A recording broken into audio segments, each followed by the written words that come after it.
You're listening to The Authenticity Show, where you get to eavesdrop on great conversations about health, creativity, and the quest for excellence.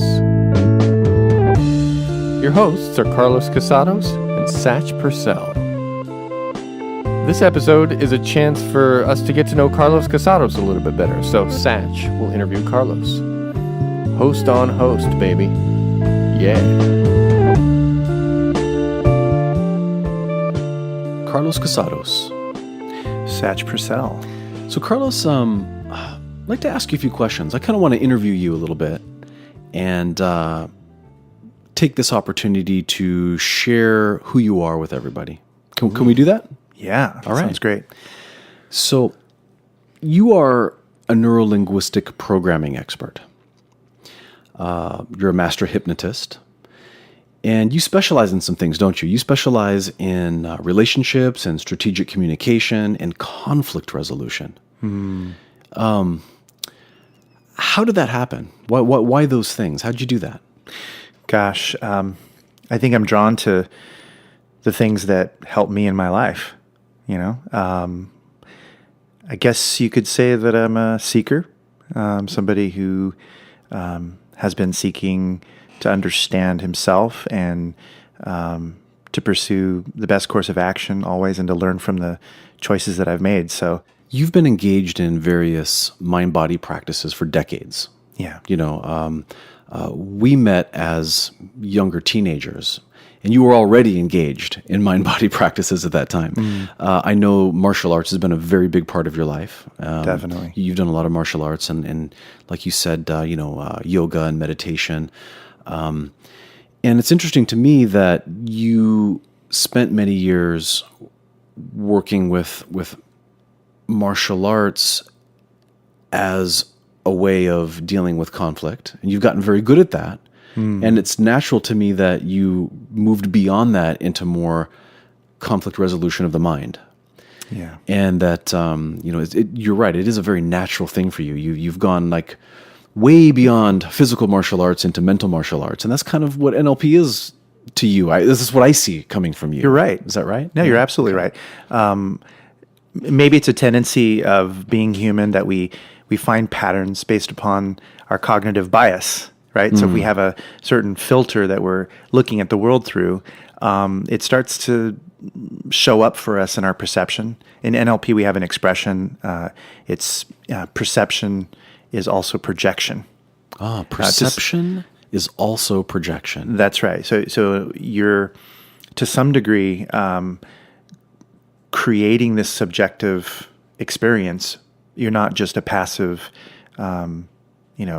bystander. You're actually participating in what it is you're creating in your vision and your senses and so on. So it's not just a passive action that your nervous system does. It's also the way you construct reality, and that fascinates me.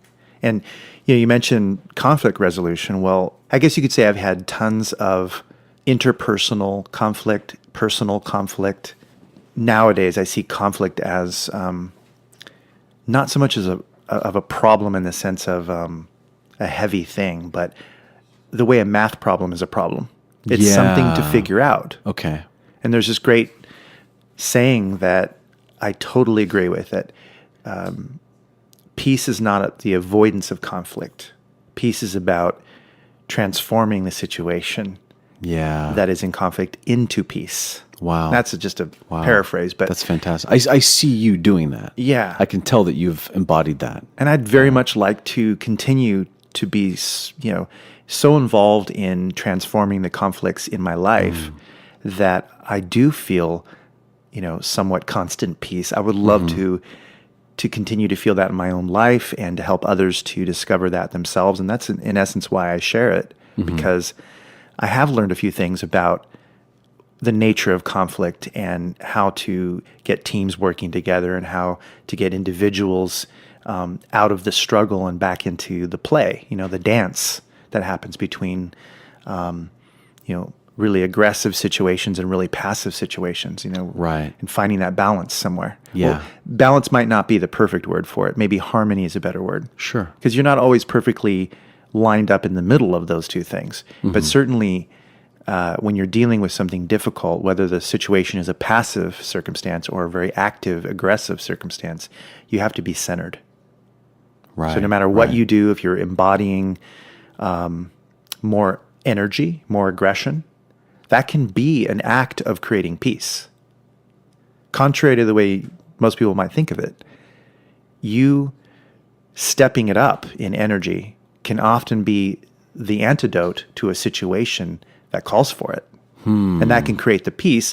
And then the two forces, two people, two groups are suddenly able to communicate because they're speaking the same language. Right. So sometimes That's interesting. Peace is an interesting word because it calls up the image of like there's no conflict, right? Yeah. But I think that peace is, I interpret the idea of peace as being a process of creating a harmony, something that works, that flows in a situation that's not working very well. Yeah.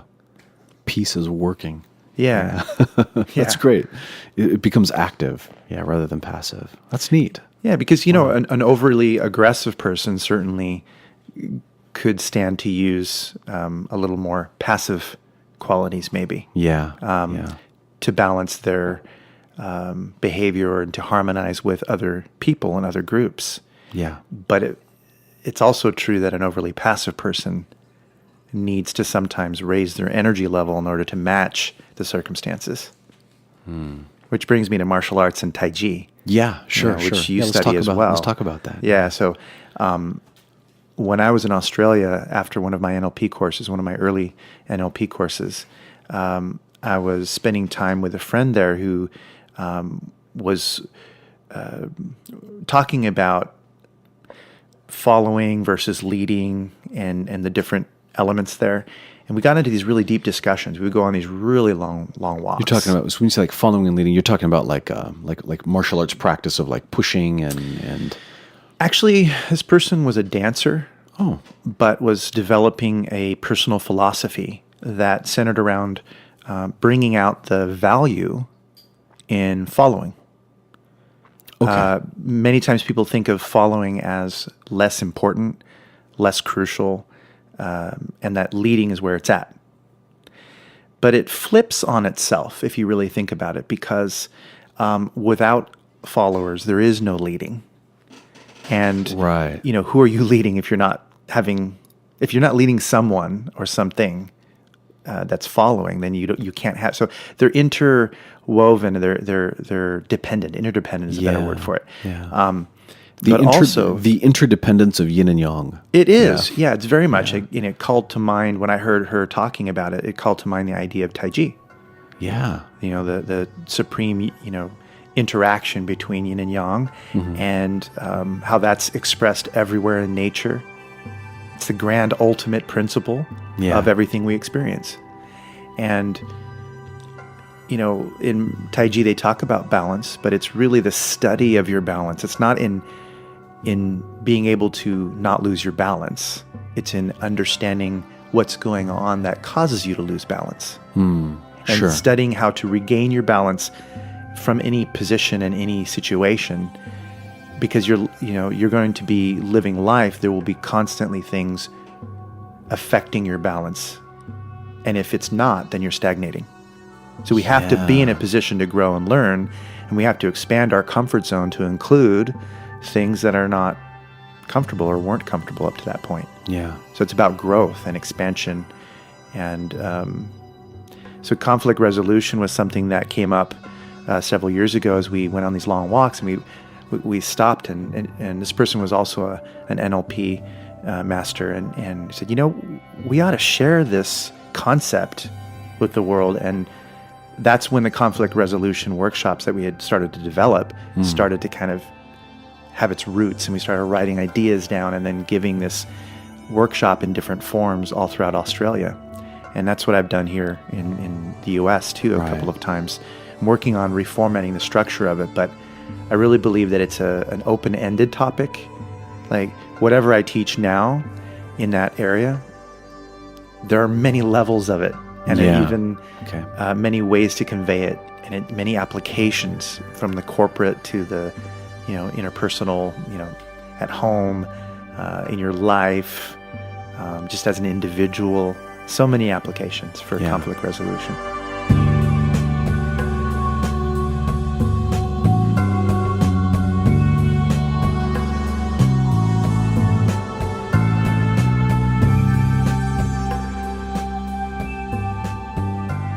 I know you've given a lot of talks, you've worked on various projects and things. One very interesting one that I'd like to ask you to talk about is the work that you did in Thailand. Could you talk about that? Oh, yeah, absolutely. Well, I went to Thailand in 2013, and I went as part of a group training that I was doing. This training was focused on, well, I guess there were some concepts from NLP in it, but it was primarily focused on utilizing the skill of hypnosis, both self-hypnosis as well as hypnosis upon others, but to help the group to explore ideas around primal masculinity. So what does it mean to be a man on a deeper level? Like, what does that mean in life? And how do you refine your own masculine qualities? Integrity, strength, boldness, honesty, various elements of your sexuality, elements of your finding your passion and pursuing your leadership, and so on. How do you figure out where you're at right now, where you've come from, and where you want to go as a man to create that? So the entire focus of this training was all about that. And as we were doing it, there was a woman there in the class who I didn't realize. She's a PhD in, I think, education. I can't remember her background too much, but she revealed towards the end of the class that she was basically one of the only women in the room, because it was about primal masculinity. But she is the assistant to the current prime minister of Thailand, and she's dating the former prime minister of Thailand. Okay. So she revealed all that, and at the end she was so fascinated with what was going on. She put on this huge feast for a select group of us. It was like, I don't know, maybe, I can't remember the number, maybe 10 or 12 of us. And there were some core folks, just me and a few others, that were in this private little table with the former prime minister, who was a very interesting older gentleman. He was a general. He's about 85, very fit, very strong, kind of charismatic person. And I got to MC for this event. Oh, very nice. Okay. Yeah, and introduce him, and it was pretty fun. But then this assistant brought us around to different places, like the old Capitol, and she brought us to these Thai monks who gave us blessings, and she started to ask questions about ways in which this primal masculinity and the tools of hypnosis and basically mental tools could be used to apply in their education system. Because she recognized a problem in the country that was happening, and she saw it as a pattern that could be avoided if they just learned something different. So she consulted with myself and a few others about what changes she could start making in her educational system there, because she was involved in that. And so it was very fruitful. I felt honored to be asked those questions. I felt really appreciated because she really listened.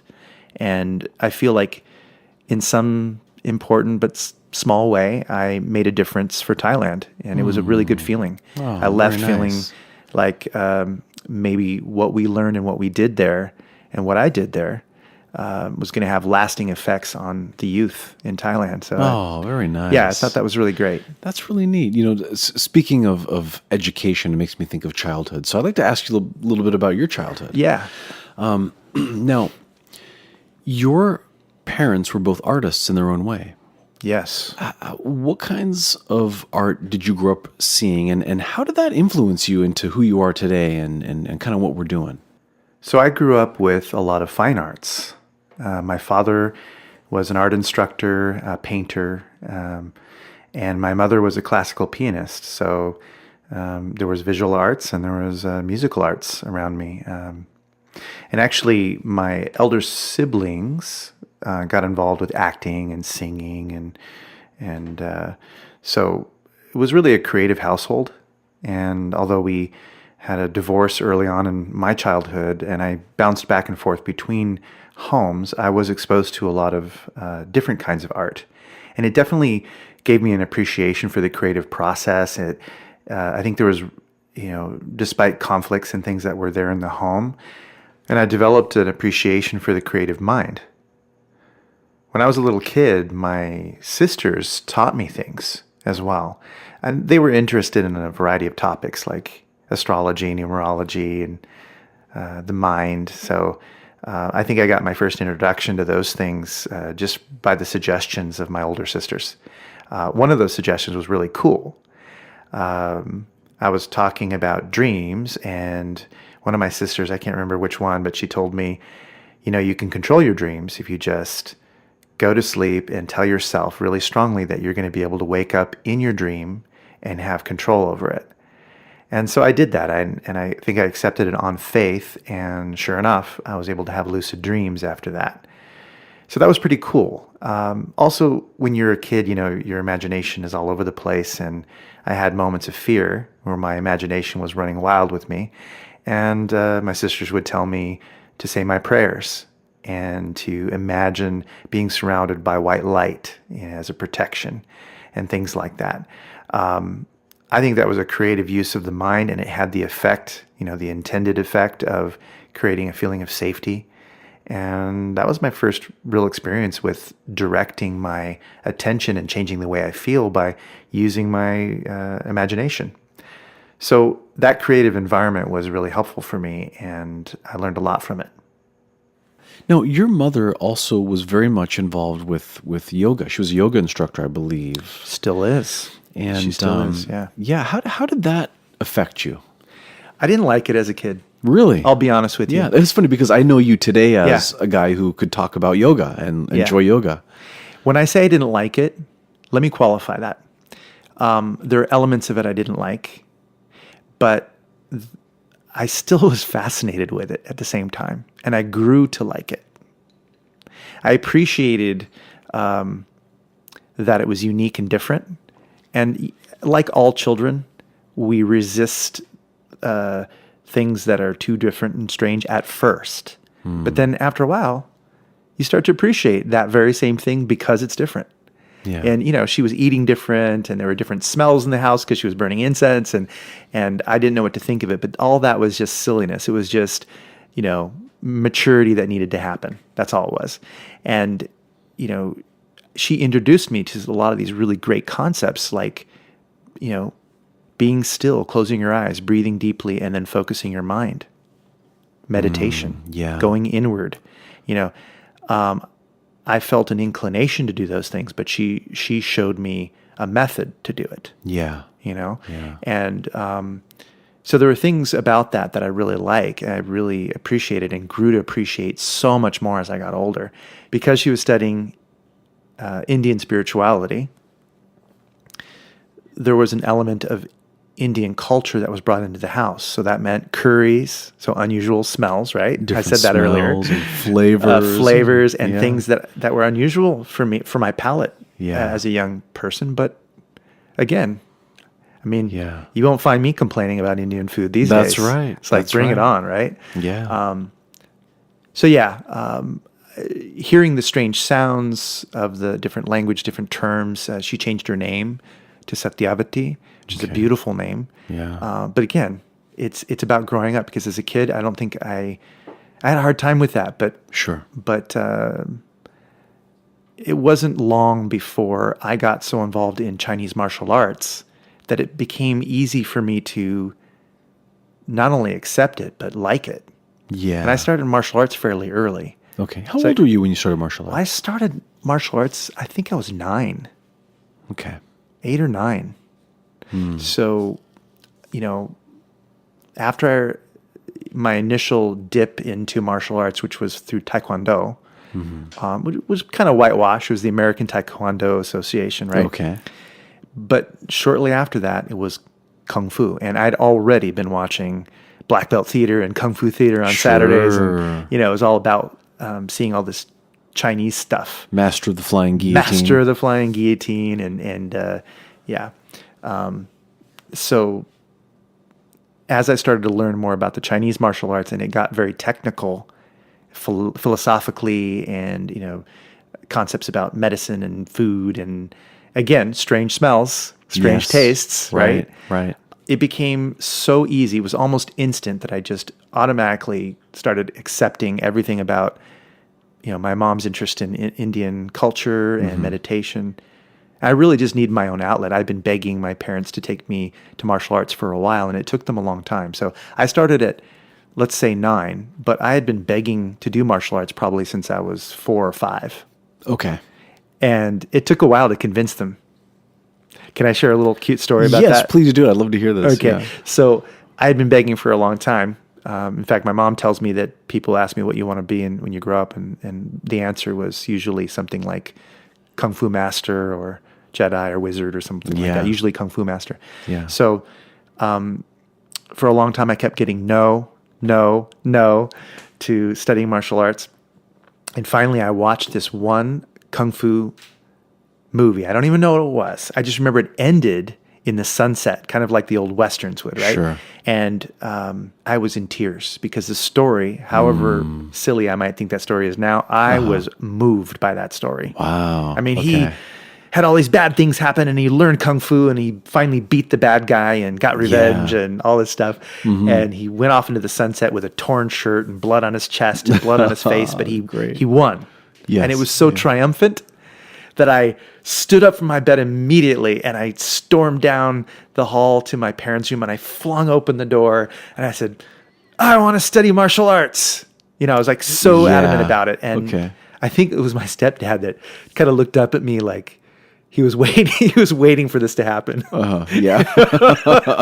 and he said, okay, get out the phone book and start looking. And he's very calmly telling me, okay, go look it up in the phone book in Yellow Pages and start looking at schools. And Wow. I was like expecting a fight. I had tears in my eyes expecting this fight, and there was no fight. It was just, okay, go explore it. So I immediately went to the kitchen, pulled out the phone book and started thumbing through. And you know what? Even though I studied Taekwondo first, the first one I was attracted to, the first one I wanted to study at was a Kung Fu school. Because it had this one line on it. Okay. And I will never forget this line. Serious students only, beginners welcome. There's some serious NLP in that, isn't there? I know. Wow. That's And great. to this day, I think that's beautiful. It to is. put that out as a pre-frame ahead of time. Yeah, that's right. Serious students only, Yeah. beginners welcome. That's It's like, beautiful. hey, if you don't really mean it, don't even bother. But you don't have to know anything before you come here. Yeah. But you better be serious. Wow. I like that.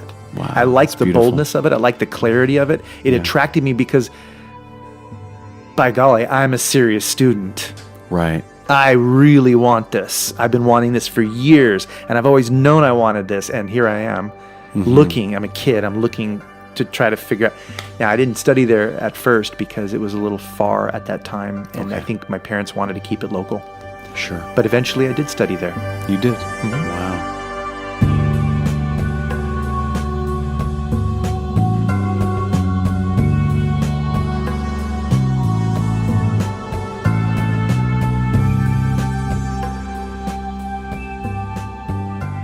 So, Carlos, you're one of the most interesting people I've ever known. You've got a wide variety of experiences and things that you've studied, from hypnosis and NLP to Indian philosophies and Chinese philosophies, and you've even studied a little bit of traditional Indian medicine, Ayurvedic medicine from India, haven't you? I have. I went to the California College of Ayurveda. Okay, very good. And you also are involved or have been involved in some extracurricular associations, like with some fraternal organizations. Would you be willing to share a little bit about that? Sure, I'll elaborate a little on that. Basically, there are different fraternal organizations that exist around the world that are focused on the study of mysteries, life's mysteries.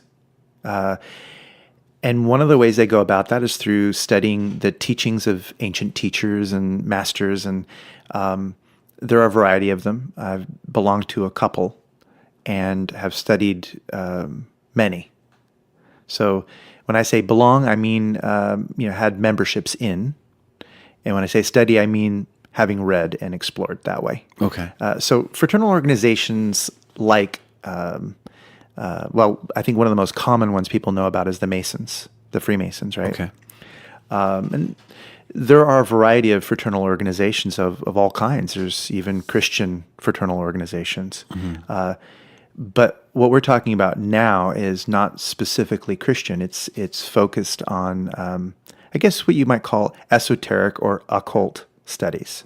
Okay. And occult isn't something creepy or evil or satanic or whatever, although I'm sure it could be for some people. It just isn't. The word just means hidden. You're studying the hidden aspects, things that, what's hidden, things that people don't see obviously. It requires a special either initiation, an understanding, or a special view to see it. So there are a lot of things people discover about life that you don't see right off the bat. You got to look deeper to find it. Okay. And I can tell you there's so many things like that. In this particular case, I think the ancients who studied astrology, numerology, alchemy, magic, sorcery, and so on, the properties of various stones and things, the meanings of various symbols and shapes and colors, the associations of various numerals or numbers and combinations of numbers, even the principles of sound and vibration. Wow. This is a study that if you look around the world, pretty much everywhere, I have a hard time thinking of any place that doesn't have this.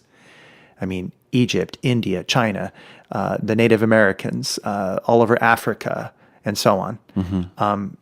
Every ancient culture has ancient teachings. Right. So occult studies looks at those ancient teachings and searches to find some truth in it. Okay. Searches to find how is this ancient teaching still applicable to me as a spiritual being or as a person who seeks truth. So some of the organizations, the fraternal associations that I have are focused on a particular blend or grouping of those teachings that they do in their own particular way. So they have their own system, their own formula, their own kind of patterns that they follow. And if you get involved with this or that fraternity, you're going to follow their program of study. Okay. And so I've explored a lot of that because I think I may have said earlier today that I like to look for truth. I like to find hidden connections. I like to see, what's behind door number 2. I like to look down the alley. I like to peer around the corner. I like to see what maybe your average person doesn't see. I'll bet you took your toys apart a lot as a kid. I did.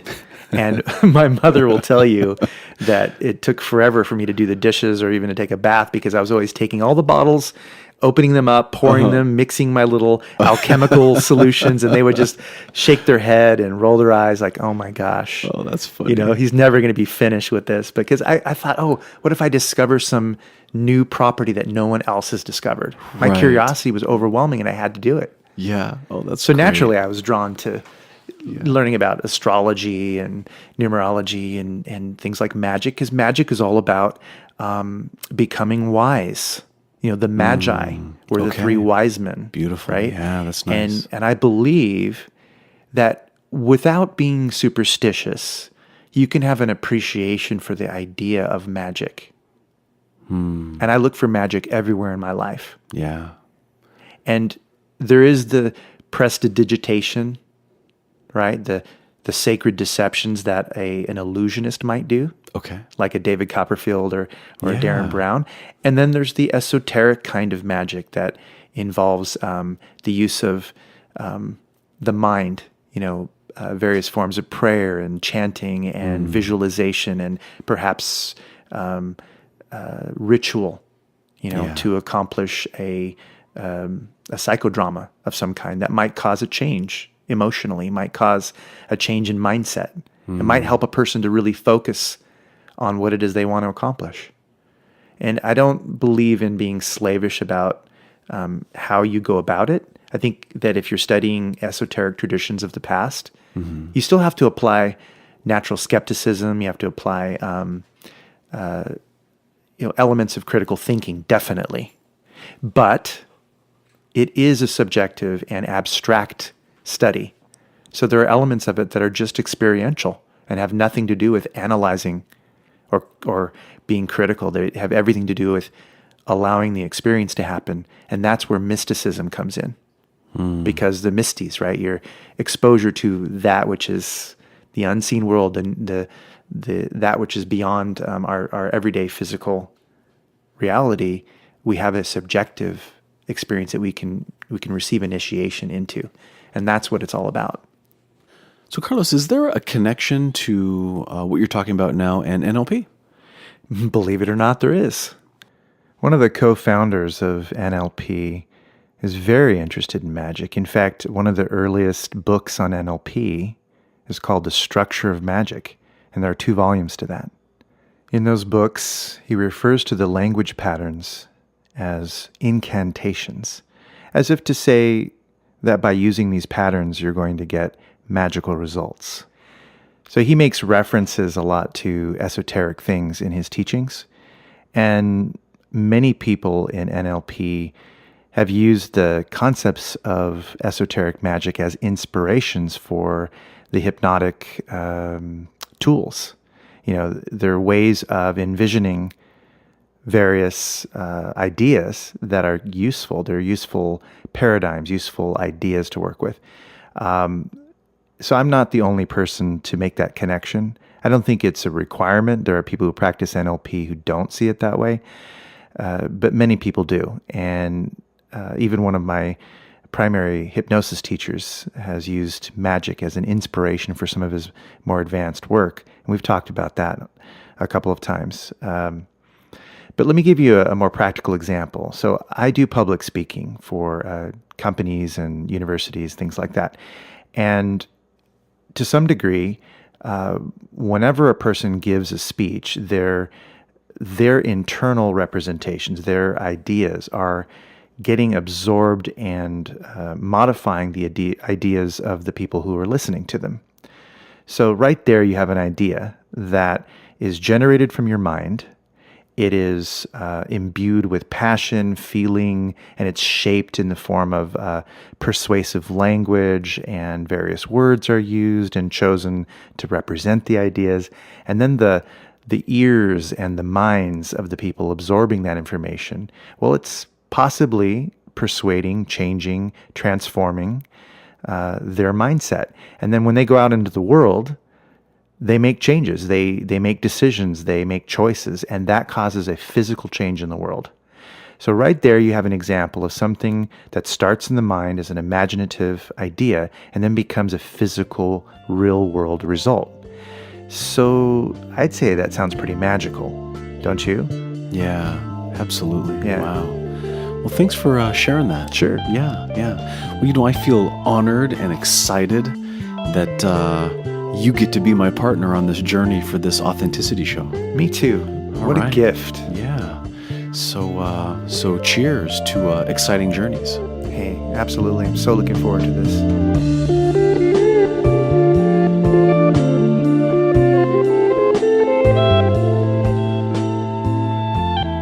You've been listening to The Authenticity Show with your hosts, Carlos Casados and Satch Purcell. The show is produced by Oliver Althoen. That's me. Our theme music is composed by Oliver Althoen. That's me. Make sure to subscribe to our show on iTunes, Android Market, Stitcher Radio, wherever you get your podcasts. You can also find us on YouTube and Facebook, of course. Thank you for listening, and have an authentic day.